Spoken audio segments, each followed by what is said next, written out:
నమస్కారం, మనోకథలకు స్వాగతం. ఇప్పుడు మనం ఎద్దనపూడి సులోచనారాణి గారి కీర్తి కిరీటాలు 2వ భాగం విందామండి. ఇక కథలోకి వెళ్తున్నానండి. ఆ వీధిని నడిచేవారి చూపులను ఆకట్టుకుంటూ అపురూపంగా విశాలంగా కనిపిస్తున్న ఆ భవనం పైభాగంలో ఆ గది కిటికీలకు ఉన్న నీలం పువ్వుల పరదాలు పక్కకు లాగి కట్టబడి ఉన్నాయి. గదిలో నేల మీద ఖరీదైన తివాసీ పరిచి ఉంది. గోడ మూలన ఆ తివాసీ అంచుల చివర్లని తాకుతూ తంబూరా, దాని పక్కనే ముఖమల్ బట్ట కప్పిన వీణ పెట్టి ఉన్నాయి. గదిలో ఇంకో మూలన ఉన్న రేడియోగ్రామ్లోంచి కోమలంగా అతి మధురంగా ఉన్న స్త్రీస్వరం శాస్త్రీయ సంగీతాన్ని ఆలపిస్తూ వినిపిస్తోంది. గది గుమ్మం పక్కనే గోడవారగా ఒకే రకంగా ప్రత్యేకంగా తయారు చేయించినట్టున్న అద్దాల బీరువాల నిండా రకరకాల బహుమతులు అందంగా అమర్చిపెట్టి ఉన్నాయి. వాటిల్లో ప్రతిదాని మీద రాజ్యలక్ష్మి అనే పేరు కనిపిస్తోంది.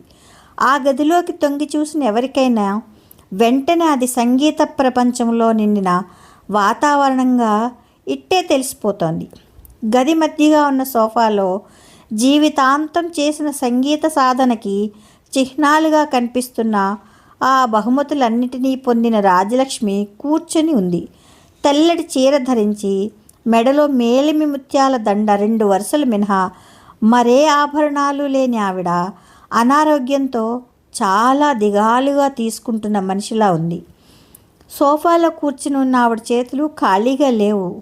ముందుకు వంగి ఎదురుగా టీపాయ్ మీద చిరిగిన ఉత్తరపు ముక్కలని శ్రద్ధగా పరిశీలిస్తూ ఒక్కొక్కటి తీసి వాటిని క్రమబద్ధంగా చేర్చి అతుకు పెట్టాలనే ప్రయత్నంలో సర్వం మర్చి లీనమైపోయినట్టుగా ఉంది. ఆ గదిలో అడుగు పెట్టగానే అలంకార శోభితంగా కనిపిస్తున్న ఆ బహుమతులన్నీ సంగీతంలో ఆవిడ సంవత్సరాలుగా చేసిన కృషికి చూపిన ప్రజ్ఞాపాఠవాలకి మైలురాళ్లని చెప్పవచ్చు. 1,000,000 మందిలో ఏ ఒక్కరికో ఏ పూర్వజన్మ పుణ్యం వల్లనో లభ్యమయ్యే అపురూపమైన గాత్రం ఆవిడికి భగవత్ప్రసాదంగా లభించింది. అది ఎనలేని కీర్తి ప్రతిష్టలను సంపాదించి పెట్టింది. డబ్బు, పేరు ఆవిడ కోరకుండానే, కష్టపడకుండానే ఆవిడని వెతుక్కుంటూ వచ్చాయి. ఆవిడ పేరు కీర్తి పతాకంలో కలిపి ఆ సేతు హిమాచలం, భాషా భేదం, రాష్ట్రపు హద్దులు, ఉత్తర దక్షిణ విచక్షణ అన్నిటినీ ఛేదించుకుంటూ అపురూపమైన ఆదరణ, అభిమానం అనే ధవళకాంతులతో ఉన్నంత అతి ఉన్నతంగా ఎగిరేలా రెక్కలు లభింపచేసినాయి. అయినా సరే ఈనాడు ఆ బహుమతులని వరుసగా పేరు పేరున చూస్తుంటే ఆవిడ ముఖం జ్ఞాపకాల వల్ల కలిగే గర్వాతిశయంతో దీప్తివంతంగా లేకపోగా 100 జీవితాల శోకం మోగగా భరించిన వ్యక్తిలా నరంలోనూ ఆ బాధ జీర్ణించుకుపోయినట్టుగా దైన్యమూర్తిలా ఉంది. అమ్మగారు, మీరు మందు వేసుకునే టైం అయింది. గదిలోకి మందు, మంచినీళ్లు పుచ్చుకుని వచ్చిన ఆయా గుర్తు చేసింది. కానీ ఆవిడ ఏకాగ్రత చెదరలేదు. ఆ మాటే చెవులకు సోకనట్టుగా కాగితం ముక్కలని వరుస క్రమంలో అమర్చడానికి ప్రయత్నిస్తోంది. ఆయా మందు పట్టుకొని అలాగే నిలబడింది.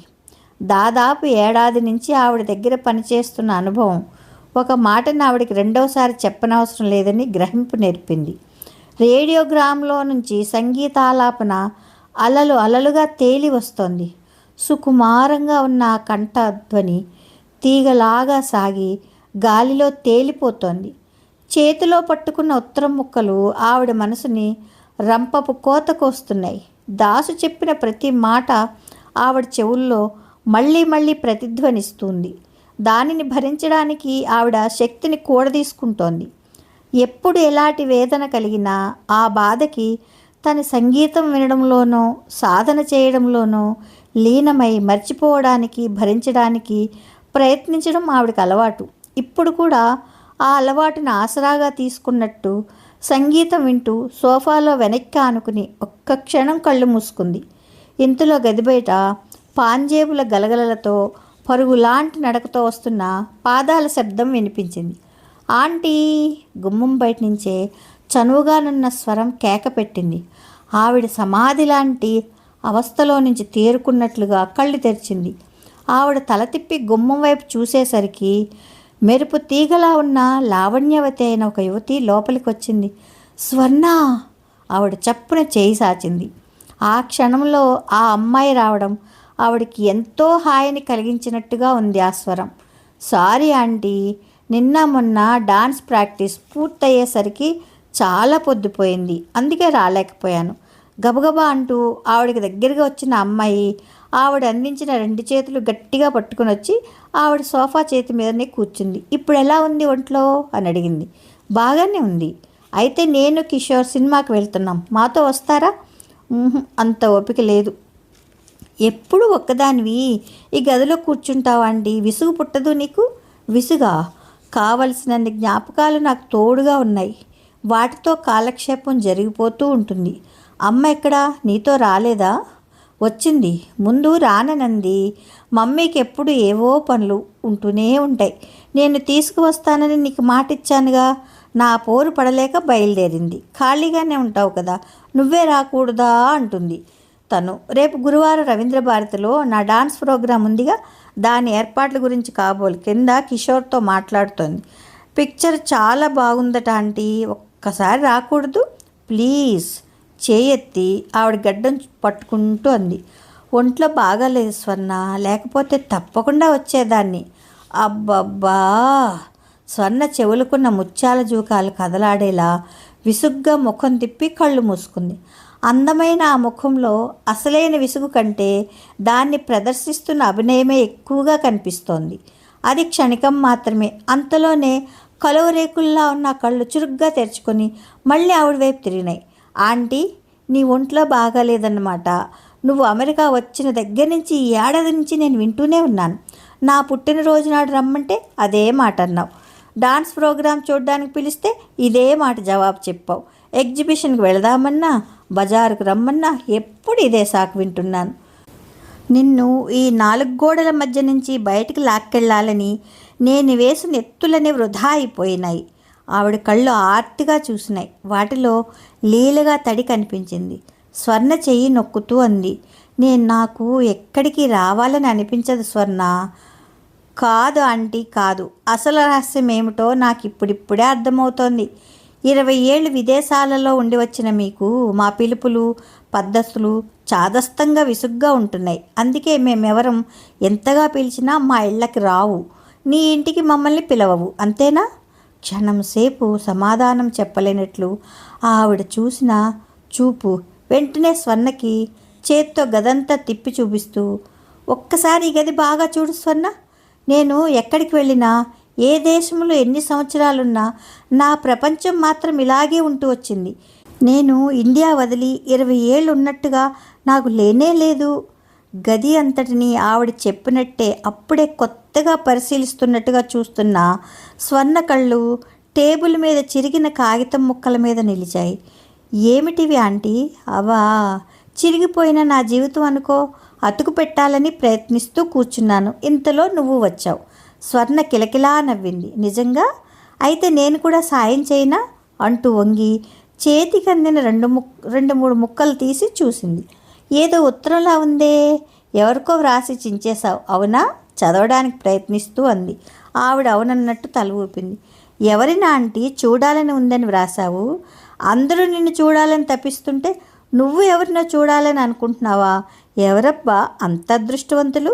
నీ నోటి వాక్యం నిజం కావాలి స్వర్ణ. ఆ వ్యక్తి ఎలాంటి లోటు లేకుండా అదృష్టవంతంగానే జీవితం గడపాలి. స్వర్ణ మళ్ళీ కిలకిలా నవ్వింది. ఒక్కోసారి నీ మాటలు చాలా తమాషాగా ఉంటాయి. చేతిలో కాగితాలు టేబుల్ మీద వదిలేసి గదిలో అటు ఇటు తిరగసాగింది. అందమైన ఆ కనుబొమ్మలు అంతలోనే విసుగ్గా ముడుచుకున్నాయి. చేతి వాచి చూసుకొని వేళ్లతో నుదురు మీద కొట్టుకుంది. అబ్బా, అమ్మా! కిషోర్ ఇద్దరు కబుర్లలో పడ్డారంటే ఇక ఇంకో సంగతే గుర్తుండదు. 5 నిమిషాల్లో పైకి రమ్మని చెప్పి వచ్చాను, చూడు 15 గంట దాటింది అంటూ గుమ్మం వరకు వెళ్ళి చూసి ఆశాభంగం చెందినట్టుగా తిరిగి వచ్చింది. లావణ్యంగా, ఆరోగ్యంగా, అరవిచ్చిన గులాబీలా నాజూకుగా ఉన్న స్వర్ణ కదలికలో వేడి శరీరంలో ఉండే చురుకుతనం ఉంది. ఒక్క 5 నిమిషాలు స్థిరంగా ఒకచోట కూర్చోలేనట్టుగా ఉంటుంది. కూర్చుంటే లేచి ఏదో పని మీద తిరిగేట్టుగా, తిరుగుతుంటే వచ్చి కూర్చునేట్టుగా, అనుక్షణం హుషారైన వయసు సెలయేరులా పరువులెత్తిస్తున్నట్లుగా ఉంటుంది. కిషోర్ రాలేదని ఆశాభంగం చెందినట్టుగా ముఖం ముడిచిన స్వర్ణ ఒక్క క్షణం రాజలక్ష్మిని చూడగానే మళ్ళీ అంతలో గుర్తుకు వచ్చినట్టుగా అంది. ఆంటీ, ఇప్పుడే చెప్తున్నాను, వచ్చే ఆదివారం రవీంద్ర భారతిలో నా ప్రోగ్రాం ఉంది. ఆ రోజు నాకు ఘనమైన సన్మానం ఉంది. నువ్వు ఈసారి ఒంట్లో బాగాలేదంటే నేను ఊరుకోను, తప్పకుండా రావాలి. రాకపోయావంటే చూడు, ఇక నీతో మాట్లాడను, ముందే చెప్పేస్తున్నాను సుమా, చూపుడు వేలుతో బెదిరిస్తూ అంది. సన్మానమా? ఎవరు చేస్తున్నారమ్మా?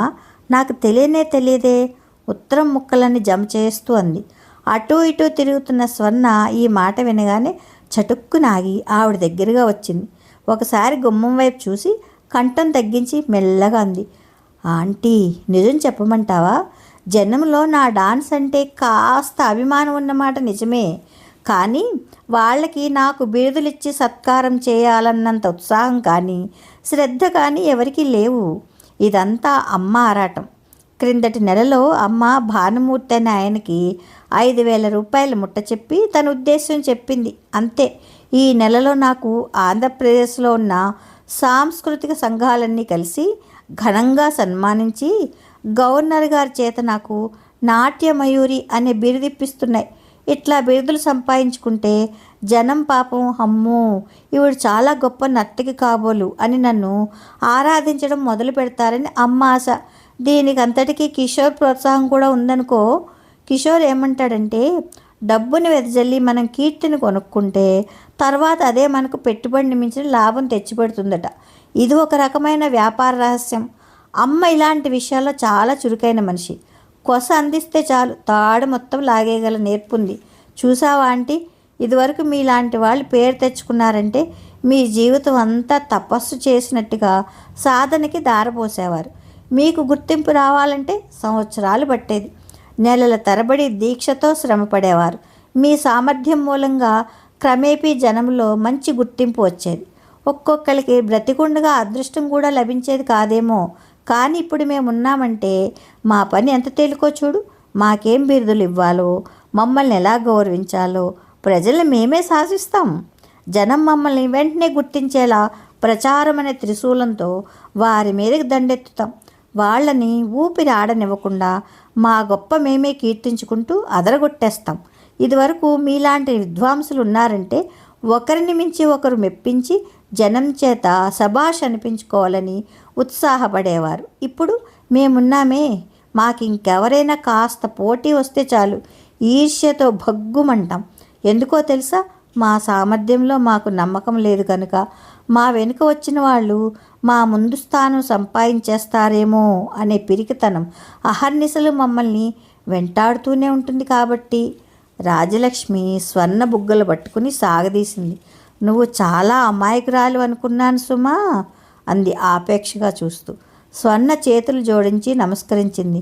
ఆంటీ, ఈ రోజుల్లో ఎవరైనా అమాయకంగా ఉన్నారంటే వాళ్ళు ఒట్టి బడుద్దాయిలన్నమాట.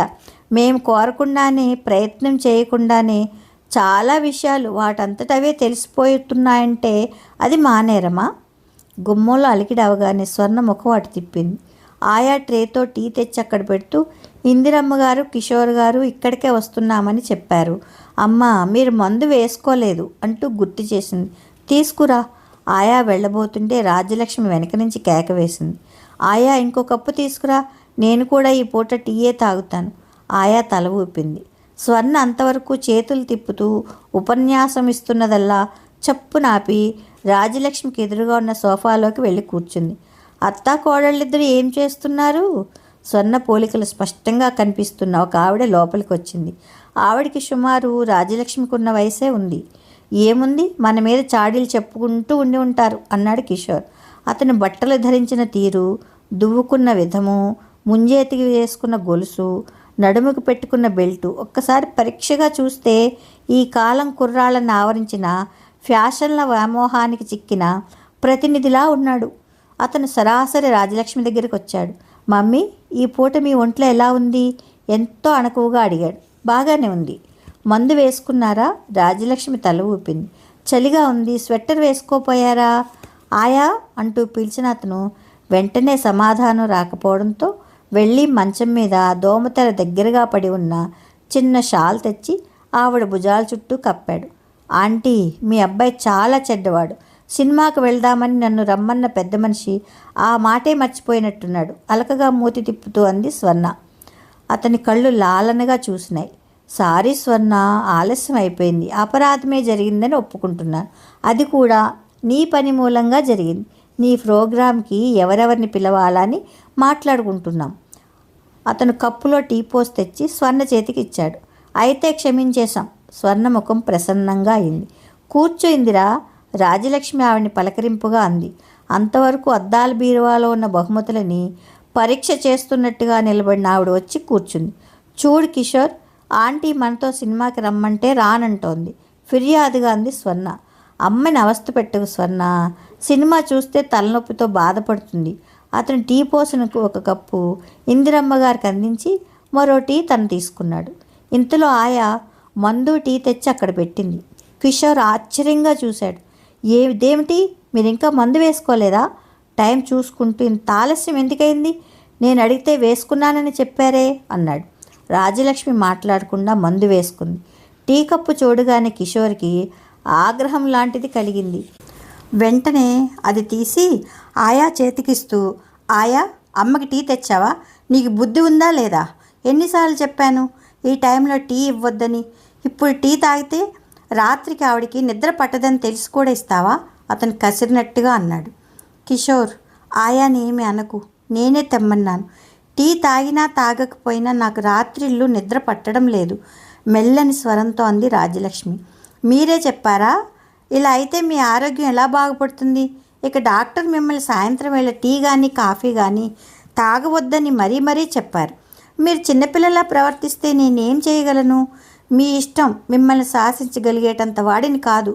మీరు బాధపడుతుంటే చూడలేనని మాత్రం గుర్తుంచుకోండి. అతని గొంతు అంతలోనే మృదువుగా మారింది. టీ కప్పు ఆవిడ చేతికి అందించాడు.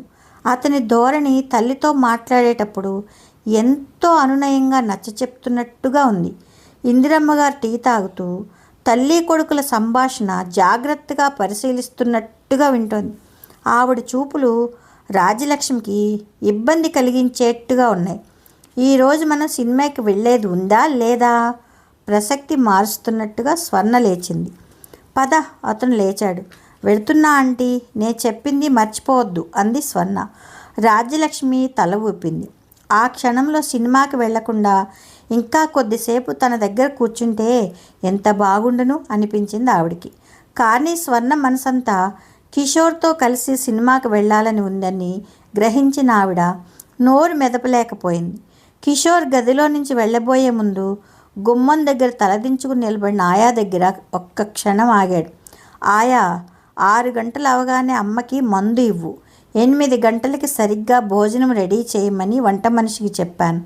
ఆవిడ మెట్లు దిగి ఎక్కి శ్రమ పడలేదు. ఇక్కడికే తీసుకువచ్చి వడ్డించు. చీకటి పడగానే ఆ కిటికీ తలుపులు మూసాయి, చలిగాలి వేస్తుంది. నువ్వు నేను వచ్చే వరకు ఇక్కడే ఉండు.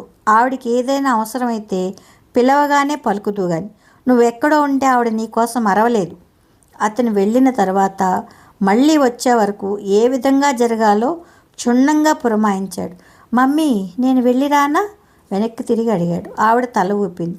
నడవండి నాట్యమయూరి గారు. చేయి ముందుకు చాచి స్వర్ణకి దోవ చూపించాడు. చూడు మమ్మీ, గారాలు పోతూ స్వర్ణ ఫిర్యాదు చేసింది. ఇద్దరూ వెళ్ళిపోయారు.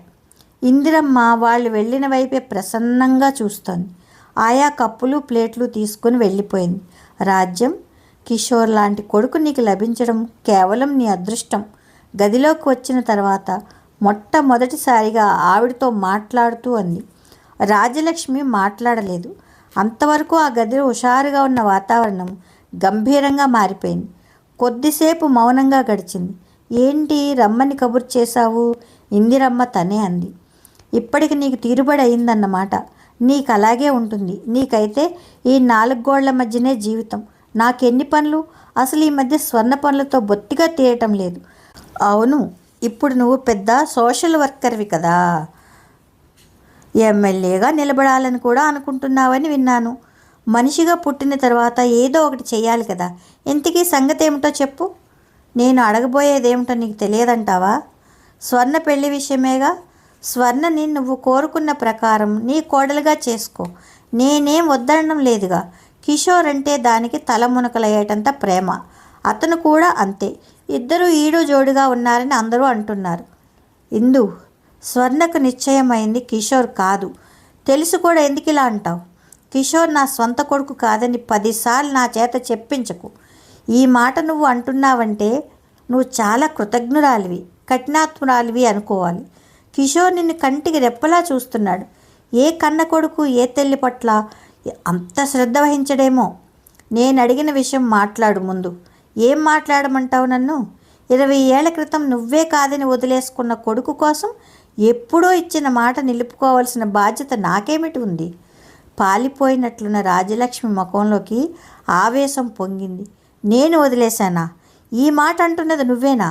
నేను వాడి విషయంలో ఎప్పటికప్పుడు నీకు ఉత్తరాలు రాయలేదు? వాడికి ఏ లోటు రాకుండా చూడమని నీకు డబ్బు పెద్ద మొత్తాలుగా పంపలేదు? అదంతా నీ కుటుంబానికి వాడుకుని వాడు నీ దగ్గరే లేడన్న సంగతి నాకు తెలియకుండా చేశావు.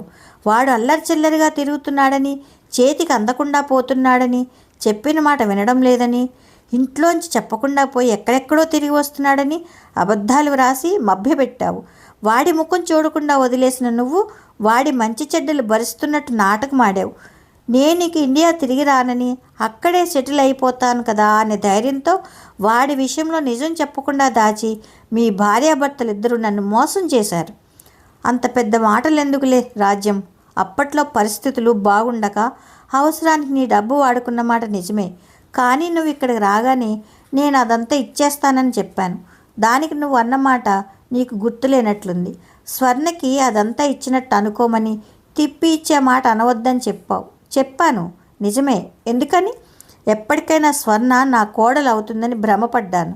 స్వర్ణ సహాయంతో నీ అండదండలతో దూరమైన వాడిని తిరిగి పొందవచ్చునని వెర్రి ఆశతో ఆ మాట అన్నాను.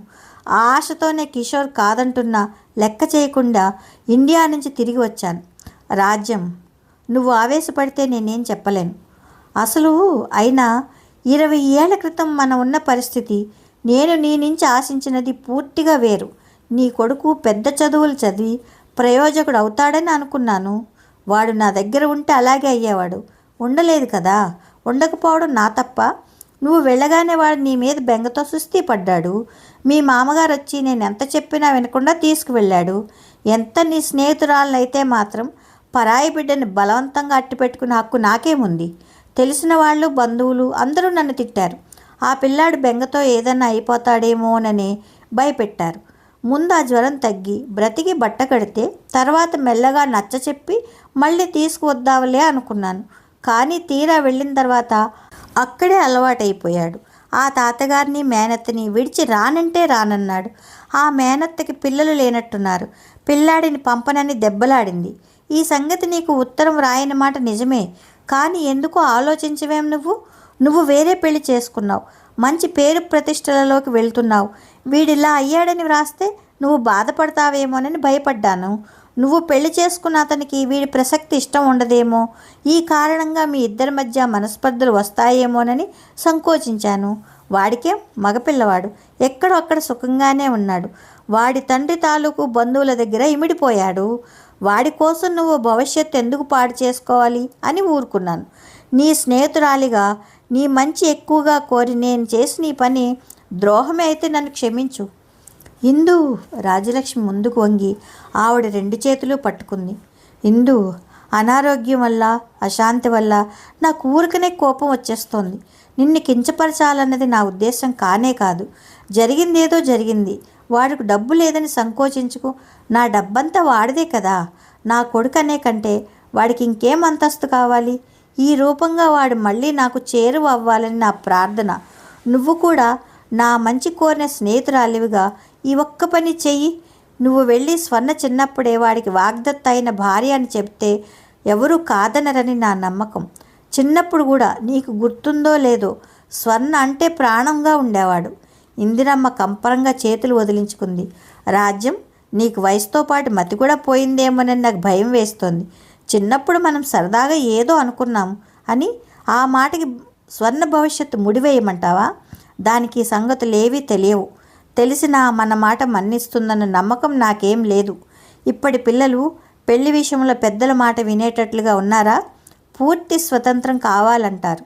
దాని మనసంతా కిషోర్ మీదనే ఉంది. అతను ఒక్క పూట ఫోన్ చేయడం కాస్త ఆలస్యమైతే కాలు గాలిన పిల్లిలా ఇల్లంతా తిరుగుతుంది. నీ కొడుకు సంగతి అంటావా? ఇంకో మంచి పిల్లను చూసి పెళ్లి చేసే బాధ్యత నాది. అంతేకాని చదువు సంధ్య లేకుండా పల్లెటూరులో పెరిగిన అతను సిటీకి రాలేడు. చిన్నప్పటి నుంచి బస్తీ వాతావరణంలో గడిపినది ఆ పల్లెటూరులో ఇమ్మడలేదు. దాన్ని కన్నతల్లిగా చూస్తూ చూస్తూ నేను ఆ పని చేయలేను. ఇందిరా, అంత మాట అనకు. నా దురదృష్టం పగవాళ్ళకి కూడా వద్దు. ఉన్న సంగతి చెప్తున్నాను. అదే కిషోర్ ఉన్నాడనుకో, అతను మీతో ఫారెన్లో ఉండడం వల్ల నలుగురిలో స్వేచ్ఛగా తిరగనేర్చిన వాడయ్యాడు. స్వర్ణ డాన్స్ మీద దానికంటే అతనికే ఎక్కువ శ్రద్ధ ఉంది. నువ్వు వచ్చిన ఈ ఏడాది నుంచి దాని ప్రోగ్రాంలు ఇవ్వడానికి అతను పడుతున్న ఆరాటం చూసావు కదా. అతను భర్తగా అయితే స్వర్ణ భవిష్యత్తుకి బంగారు బాట వేసినట్టు అవుతుంది. నా మనసులో ఉన్న విషయం యథార్థం నీకు చెప్పాను. ఆ తర్వాత నీ ఇష్టం. మనం ఇష్టపడినా పడకపోయినా వాళ్ళు పెళ్లి చేసుకునేది ఖాయం. నువ్వు దీని గురించి ఎక్కువగా ఆలోచించి తల బద్దలు కొట్టుకోవడం పూర్తిగా అనవసరం అనుకుంటాను. నీ కొడుకు మీద నీకు ఎలాంటి అపేక్ష ఉందో నా కూతురు మీద కూడా నాకు అలాంటి మమకారం ఉంటుందన్న విషయం నువ్వు ఆలోచిస్తే మళ్ళీ ఈ ప్రసంగం ఎత్తవు. స్వర్ణ దగ్గర పొరపాటుగా కూడా ఈ విషయాలు ఎత్తకు. ప్రేమలో పడ్డ వాళ్ళకి ప్రతి చిన్న విషయం ఒకరికి ఒకరు చెప్పుకుంటారు. కిషోర్తో చెప్పి మీ అమ్మ పిచ్చిది అని నవ్వుతుంది కూడా.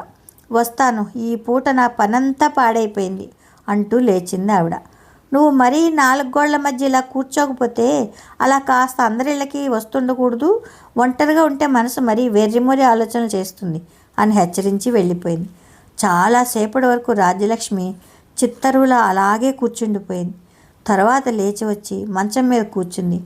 ఆయా వచ్చి మందు త్రాగించి వెళ్ళింది. రాజ్యలక్ష్మి మెల్లగా వెనక్కు వాలి పడుకుంది. ఆవిడ ముఖంలో భరించలేని నిరాశామేఘాలు దట్టంగా అలముకున్నాయి.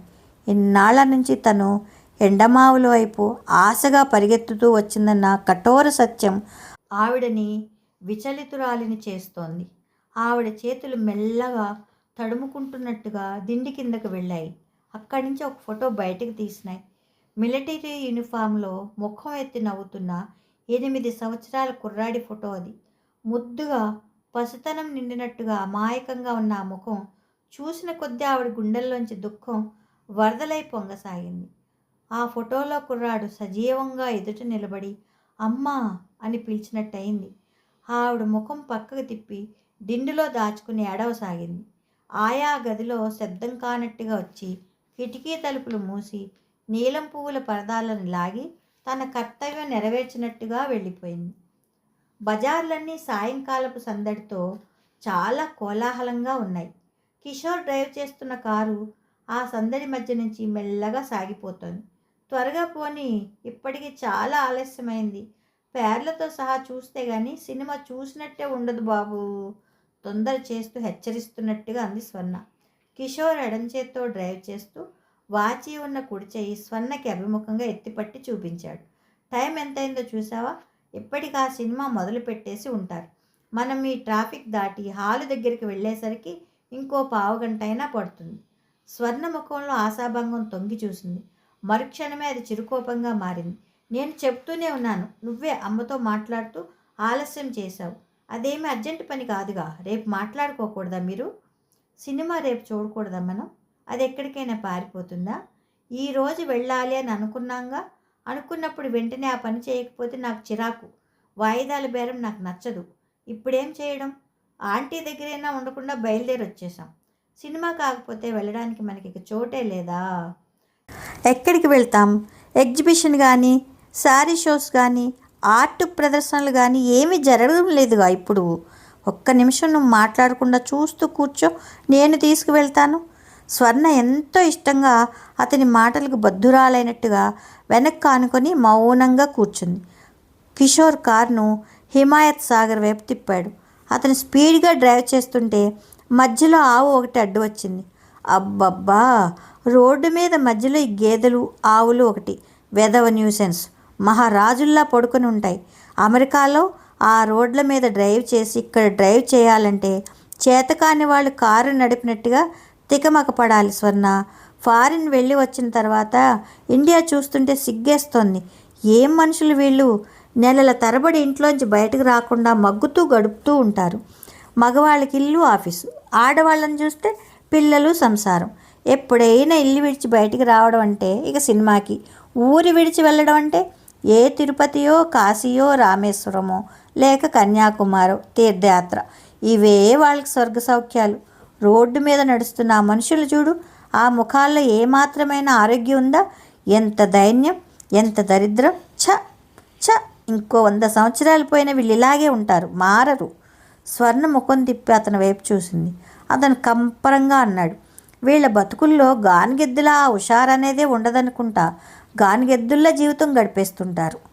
కిషోర్, నువ్వు ఒక్కడవే కాదు, ఏదో నెపం మీద ఫారిన్ వెళ్ళి వచ్చిన మహానుభావులందరూ ఏ ఒకరిద్దరో తప్ప ఇలా పోలిక తెచ్చి మన వాళ్ళని చీదరించుకోవడం నేను చాలాసార్లు విన్నాను. నన్ను అడిగితే ఇలా మాట్లాడే పెద్ద మనుషులందరినీ మెడలు బట్టి మన దేశం నుంచి వెళ్ళగొట్టాలి. మళ్ళీ గడ్డ మీద అడుగు పెట్టనీయకూడదు. బాప్రే, ఎందుకని? లేకపోతే ఏమిటి నువ్వు చెప్పేది? నువ్వుండి వచ్చిన ఆ దేశంలో మాత్రం బీదరకం లేదా? వాళ్లలో ఎవరు చాలని జీతాలు గడపడం లేదా? అక్కడంతా శాంతిగా, సుఖంగా, హుషారుగా భూలోక స్వర్గంలానే ఉంటుందంటావా? స్వర్ణ తీవ్రతకి అతను ఒక్క నిమిషం తెల్లబోయినా వెంటనే పకాల నవ్వేశాడు. మై గాడ్, నువ్వు ఈ పూట సినిమా చూడలేదన్న కోపంలో ఉన్నట్టున్నావు. అదేం కాదు, నువ్వు అన్న మాటకి జవాబు చెప్పాను. రోడ్డు మీద ఎదురవుతున్న వారితో పాటు ఈ కారులో సుఖంగా వెళ్తున్న మనల్ని కూడా గమనించు. మనం ఆనందంగా, ఉత్సాహంగా లేమంటావా? ఎక్కువ మంది అలా ఉన్నమాట నిజమే, కానీ వాళ్ళని చూసి జాలిపడాలి, అంతేకాని sorry madam, very very sorry, ఇంకెప్పుడు నీ ముందు ఇలా మాట్లాడను, సరేనా? స్వర్ణ చెయ్యి ఎత్తి బుగ్గకి తాకించుకున్నాడు. నా ముందే కాదు, నీ మనసులో కూడా నువ్వు అనుకోవద్దు. సరే, నవ్వుతూ అన్నాడు అతను. కారు సిటీని వదిలి దూరంగా పరిగెత్తుతోంది. రివ్వున వీస్తున్న గాలికి ఎగరబోతున్న పైటని భుజం కింద నుంచి లాక్కొని నొక్కిపట్టి బయటకు చూస్తున్న స్వర్ణకి దూరంగా గోల్కొండ ఖిల్లా కనిపించింది. ఆ సాయంకాలపు నీరెండలో అతి పల్చడి తెరల అప్పుడప్పుడే వచ్చి ఆవరించుకుంటున్న పొగమంచులో నుంచి చరిత్రలో ఒకనాటి వైభవానికి చిహ్నంగా వయసు ఉడిగిన శౌర్యం తగ్గని వృద్ధ సింహంలా శిథిలమైన గోడలతో టీవీగా నిలబడి ఉంది. స్వర్ణ దానివైపే చూస్తోంది. ఒకనాడు ఈ కోట ఎంత వైభవంగా వెలిగిందో, ఎంతమంది జనం దానిలో సందడిగా బ్రతికారో, ఆనాడు రాజనర్తకీమణులు ఏ విధంగా నాట్యం చేసేవారో కోటని పరీక్షగా చూస్తున్న స్వర్ణ కళ్ళు పరధ్యాసగా అయినాయి. పక్కన కిషోర్ ఉన్నాడన్న ధ్యాసే పోయింది. మనసు హఠాత్తుగా వర్ధమానపు తెరలను తీల్చుకుంటూ గతంలోకి విహంగంలా ఎగరసాగింది. స్వర్ణ కళ్ళ ముందు పాములా మెలికలు తిరుగుతున్న నున్నటి రోడ్డు రాజదర్బారుకి వెళ్లే రాచబాటలా అనిపించసాగింది. నిగనిగలాడుతూ అందంగా ఉన్న నల్లటి గుర్రాలు డెక్కల చప్పుడు చేస్తూ పరిగెత్తుతూ తీసుకువెళ్తున్న బగ్గీలో మజ్లిస్ తెరల మధ్య అతి మెత్తగా ఉన్న దిళ్ళకు ఆనుకుని తను కూర్చున్నట్టుగా ఉంది. బగ్గీ వచ్చి కోటలోపల ఆగింది. ఎవరో అలవోకగా చేయి అందించి గుర్రపు బగ్గీలోంచి తను దిగడానికి సహాయం చేస్తున్నారు. మగసిరి నిండిన ఆ చేతిని సున్నితంగా వదిలించుకుని తను ఎర్రటి తివాచీ పరిచి ఉన్న మెట్ల మీద నుంచి ఎక్కి ఎత్తైన వేదిక మీదకి వెళ్ళి నిలబడింది.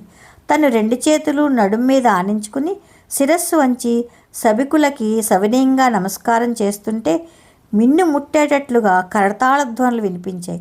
అవి సద్దుమణగగానే మెల్లగా పక్క నుండి మృదంగ ధ్వని ప్రారంభమైంది. దాని తాళానికి అనుగుణంగా ఎర్రటి పారాణి అద్దిన పాదాలు కదలడం ప్రారంభించినాయి. గజ్జలు గల్లుమని శబ్దం చేస్తున్నాయి. తన కనుబొమ్మలు, చేతివేళ్ల చివర్లు సున్నితంగా చేయబోయే నాట్యానికి శ్రీకారాలు చుడుతున్నాయి. ఎదురుగా రకరకాల వస్త్రధారణలలో మహాసముద్రంలా జనం. వారికి పైన అంతస్తులో సేవకులు వింజామర్లు వీస్తుండగా నవరత్న ఖచిత సింహాసనం మీద యువరాజు. స్వర్ణ శరీరం నాట్యంతో పాములా మెలికలు తిరుగుతోంది. నరంలోనూ ఏదో వివసత్వం, చెప్పలేని ఆనందం. నాట్యమే తనే నాట్యంలా మారిపోయినటువంటి అద్భుతమైన భావన. కారు కుదుపుతో ఒక్కసారి ఆగింది. స్వర్ణ ముందుకు తూలి పడబోయి ఎలాగో ఆనుకుని సరిగ్గా కూర్చుంది. స్వర్ణ, ఏమిటా పరధ్యాస? మనం ఎక్కడికి వచ్చామో చూడు అన్నాడు కిషోర్. స్వర్ణ చుట్టూ కలియ తిరిగి చూసింది. కారు హుస్సేన్ సాగర్ దగ్గరికి వచ్చి ఆగి ఉంది. ఆ పరిసరాలు చూడగానే స్వర్ణ చేదు తిన్నట్టుగా ముఖం పెట్టింది. అబ్బా, ఇక్కడికా? ఈ రాళ్ళు రప్పులు ఎన్నోసార్లు ఇదివరకు చూసినవేగా అంది. రాళ్ళు రప్పులా? చాలా అన్యాయం. నువ్వు పక్కన ఉంటే ఇవే నాకు చాలా అందంగా అద్భుతంగా కనిపిస్తున్నాయి. నీకు ఇలా అనిపించడం లేదంటే? అతని ముఖం చూసి స్వర్ణ పక్కున నవ్వింది. అతను కూడా నవ్వాడు. ఇద్దరి చూపులు కలుసుకున్నాయి. అతని కళ్ళు లాలనగా కాంక్షతో తన ముఖం మీద నిలవడం చూసిన స్వర్ణ చప్పున చూపులు మర్చుకుంది. దూరంగా హుస్సేన్ సాగర్ మీద నీరెండ పడడంతో నీళ్లు కిలకిలలాడుతున్నట్టుగా తడతలా మెరుస్తున్నాయి. కిషోర్ స్వర్ణ చేతిని తన చేతిలోకి తీసుకుంటున్నాడు. స్వర్ణ, నీతో ఇలా ఏకాంతంగా మాట్లాడాలని ఎన్నాళ్ల నుంచో ప్రయత్నం, తగ్గు స్థాయిలో అన్నాడు. ఇది మరీ బాగుంది.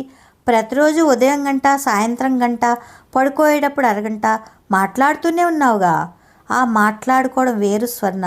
నిజం చెప్పు, నేను నీతో ఫోన్లో మాట్లాడేటప్పుడు ఆ చుట్టుపక్కల మీ అమ్మ కానీ, నాన్న కానీ, మీ పని మనిషి కానీ ఎవరో ఒకరు ఉంటారా లేదా?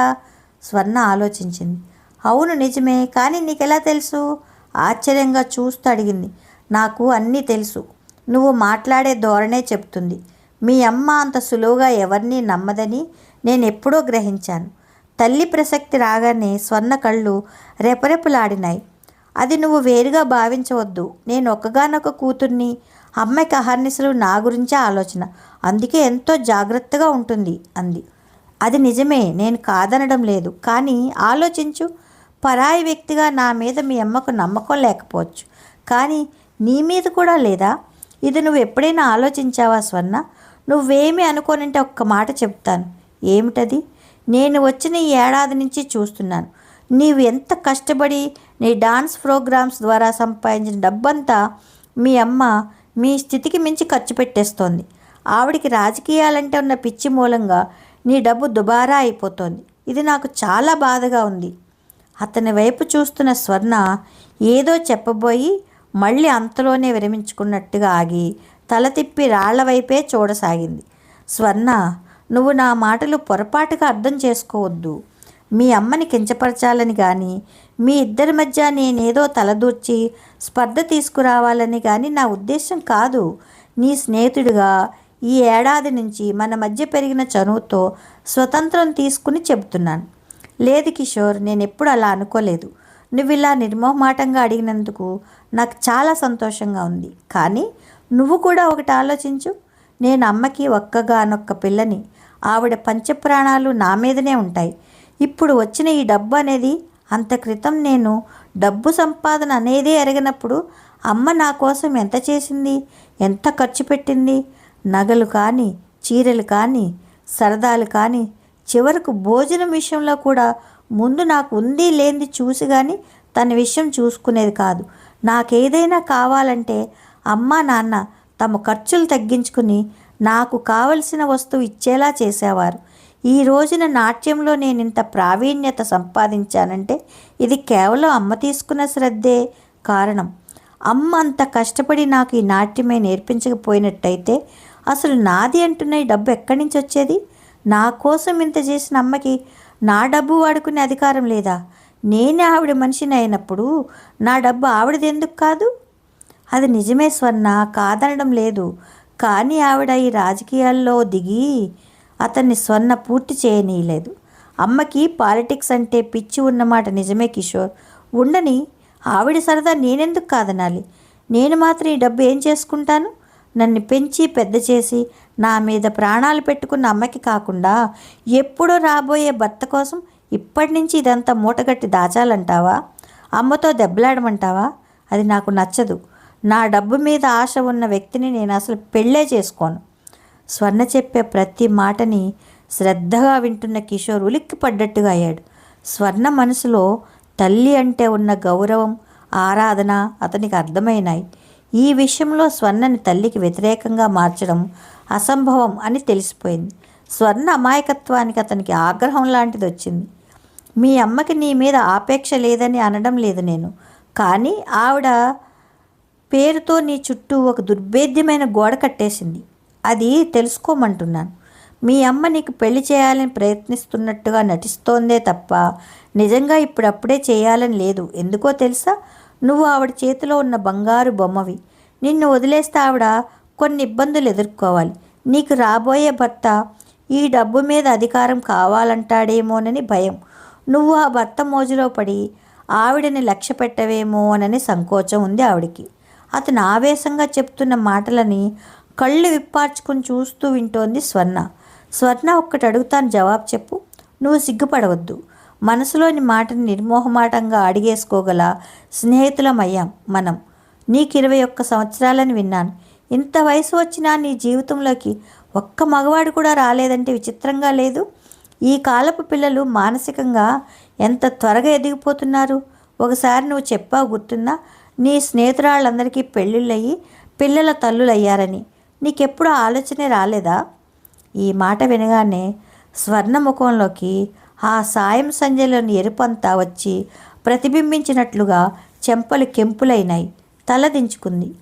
కిషోర్ మరింత ఆవేశంగా అంటున్నాడు, ఇదంతా కేవలం మీ అమ్మ గీసిన గిరి. కాదనగలవా? నిజం వినడానికి నీకు కష్టంగా ఉన్నా నేను చెప్పడం మానను. ఆవిడికి నీ దగ్గరగా ఎవ్వరూ రావడం ఇష్టం లేదు. నిన్ను పేరు, ప్రతిష్ట, నాట్యం, సాధన అంటూ ఒక రంగుల వలయంలో బంధించి ఉంచింది. నువ్వు అమాయకంగా ఆ పంజరమే ఒక ప్రపంచం అనుకుని సంబరపడుతున్నావు. స్వర్ణ ఆలోచిస్తున్నట్టుగా మౌనంగా ఉండిపోయింది. మాట్లాడమేం స్వర్ణ? జవాబు చెప్పలేవా? ఇదే ఫారెన్లో అయితే. ఈ మాట వినగానే స్వర్ణ చప్పున 2 చేతులు ఎత్తి చెవులు గట్టిగా మూసుకుంది. ఆపు కిషోర్, ఆపు. ఆ తర్వాత నువ్వు చెప్పబోయేదేమిటో నాకు తెలుసు. ఇక ఫారెన్లో అయితే ఏం జరిగేదంటావు? ఈ పాటికి 4 మగపిల్లలతో పరిచయం, 2 సార్లు నెలలు తప్పడం, అబార్షన్ జరగడం జరుగుండేది అంటావు. అంతేగా? అవేవీ జరగకపోవడం నీకు ఆశ్చర్యంగా ఉంది కదూ? నేను నీకు ఒక ముద్దావతారంగా, మా అమ్మ ఒక రాక్షసిలా అనిపిస్తోంది. అంతేగా నువ్వు చెప్పేది? స్వర్ణ తీవ్రతకి అతను వెనక్కి తగ్గాడు. నువ్వు చాలా పొరబడుతున్నావు. నా ఉద్దేశం, గాబరాగా అన్నాడు. నువ్వు ఒప్పుకోకపోయినా నీ ఉద్దేశం అదే. నువ్వే కాదు కిషోర్, ఇంచుమించుగా మా బంధువులందరి ఉద్దేశం కూడా ఇదే. వాళ్ళ దృష్టిలో నేను ఒక మనసు లేని రాయిని. మా అమ్మ తన లాభం కోసం నాకు పెళ్లి చేయని స్వార్థపరురాలు. నా జీవితంలో ఇంతవరకు ఏ మగపిల్లవాడు రాలేదంటే నీకు ఆశ్చర్యంగా ఉంది కదూ? నా జీవితం ఎంత? 21 సంవత్సరాలు. ఇంతేగా? ఇప్పటి వరకు నా ధ్యాస, నా ఏకాగ్రత అంతా నా నాట్యం మీద, చదువు మీదనే ఉంటూ వచ్చింది. నా డాన్స్లో నేను నేర్చుకోవాల్సింది ఇంకా ఎంతో ఉందనిపిస్తోంది. దేనితో సాధన చేసి కొత్త కొత్త పద్ధతులు సృష్టించి నలుగురి చేత మెప్పు పొంది శభాష్ అనిపించుకోవాలని అహర్నిశలో ఆరాటపడుతున్న నేను అసలు పెళ్లి గురించి ఆలోచనే లేదు. ఆ టైమే నాకు లేదు. నా ఈడు పిల్లలంతా పెళ్ళిళ్ళయ్యి పిల్లల తల్లులు అవుతున్న మాట నిజమే, కానీ వాళ్ళలా పెళ్ళి నాకు ధ్యేయం కాదు. మగపిల్లలెవరూ నా జీవితంలోకి రాలేదంటే అది పూర్తిగా నా తప్పే. కానీ మా అమ్మ చేసిందేమీ లేదు. ఒకసారి ఏమైందో తెలుసా? స్వర్ణ కళ్ళల్లో అసహ్యం, జుగుప్స తొంగి చూశాయి. ఏమైంది? అతను ఆదుర్దాగా అడిగాడు. మాకు దూరపు బంధువుల అబ్బాయి మూర్తి అని ఉన్నాడు. అతనిది చాలా పేద కుటుంబం. అతని తల్లిదండ్రులు అమ్మ దగ్గరికి వచ్చి ప్రాధేయపడితే అమ్మ అతని చదువుకు సాయం చేస్తానని మాటిచ్చింది. ఆ రూపేణ మా ఇంటికి వస్తూ పోతూ ఉండేవాడు. నేను కూడా చనువుగా మాట్లాడేదాన్ని. ఒకసారి ఏం జరిగిందంటే, స్వర్ణ చెప్పలేనట్టుగా కళ్ళు కిందకి దించుకుంది. ఏం జరిగింది? అతను ఆదుర్దా రెట్టింపయింది. నేను పరీక్షలకి చదువుకుంటున్నాను. రాత్రి పొద్దుపోయింది. అమ్మ నాన్న నిద్రపోయారు. నాకు చదువులో సాయంగా ఉంటాడని పరీక్షలప్పుడు అతన్ని మా అమ్మ మా ఇంట్లోనే ఉండమంది. అతను ఆ రోజు నా గదిలోకి వచ్చాడు.